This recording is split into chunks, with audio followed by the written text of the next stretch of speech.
Hello，大家好，歡迎返嚟我嘅 channel， 我係啫喱。咁我呢度呢，就準備咗大概800個 gram 左右去咗皮嘅蓮藕啦。咁蓮藕呢，佢有補氣補血嘅功效噶喎。喺中醫角度嚟講，若果一個人氣虛血弱嘅話呢，就經常會面青口唇白啦，冇精神啦，同埋頭暈啦，冇胃口啦，甚至乎呢行兩步就會氣喘嘅喎。所以呢，補氣補血對每一個人嚟講都非常之重要噶。一條細細條嘅紅蘿蔔啦，大概200個 gram 左右啦。咁我會將佢批咗皮之後，切成滾刀塊啦。你哋今日好嘛？留言話我知，你哋想睇啫喱煲啲咩湯啊？祝你哋有開心愉快嘅一日。五子毛桃啦，佢主要嘅功效呢就係補氣補血同埋健脾化濕嘅。咁另外呢，佢仲有舒筋活絡嘅功效啦。咁五子毛桃呢，對於氣虛血弱嘅症狀呢，都有非常之好嘅治療功效噶喎。另外呢，佢仲有非常之濃郁嘅椰子香味噶喎，所以用五子毛桃煲出嚟嘅湯呢，係非常之香濃好飲噶。咁我呢度大概用咗80個 gram 左右嘅。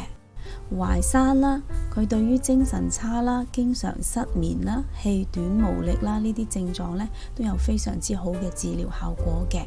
咁今日呢，我會用乾淮山嘅。咁呢度呢，大概係30個 gram 左右啦。姬松茸啦，佢最大嘅功效呢，就係平衡血脂啦，同埋改善肝功能啦。咁肝係生血嘅，咁肝功能好，身體嘅氣血自然就會好啦。咁我呢度呢，就用咗大概30個 gram 左右嘅。栗子啦，佢係一種非常之好嘅補腎嘅食材啦。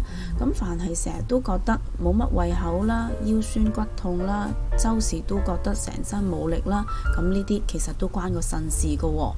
咁我呢度呢，就用咗大概100個 gram 左右剝咗殼嘅栗子肉啦。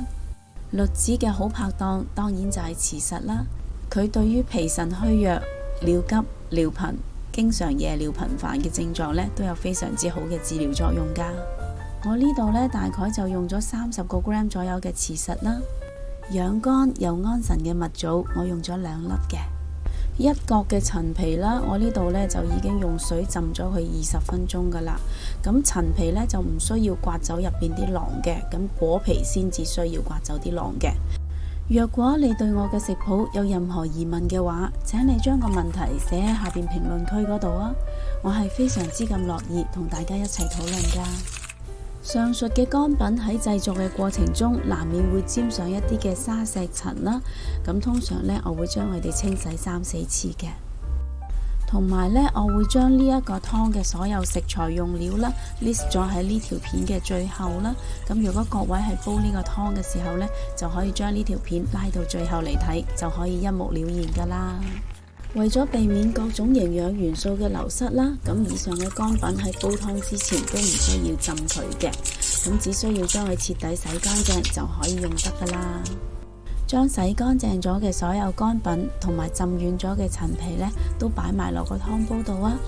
咁今日呢，我會用電子湯煲嚟煲湯啦，所以呢，我會加入大概2.5 litre嘅清水啦，跟住呢，水滾之後再煲佢120分鐘嘅。哇，個湯好香啊！五子毛桃濃郁嘅椰子味，加埋姬松茸嘅杏仁味，交織埋一齊，呢個香味真係好香，好誘人啊！呢一個雖然係一個素湯，但係佢比肉湯更加鮮甜，香味更加馥郁。不如你哋今晚都試下煲呢個咁健康又好味嘅湯水啦！若果你都中意我嘅食譜，請你俾 like 同埋留言話我知啦。記得訂閱我嘅 channel， 順便撳埋隔籬個鐘仔啊！多謝晒你哋嘅收睇，我哋下一個食譜再見啦，拜拜。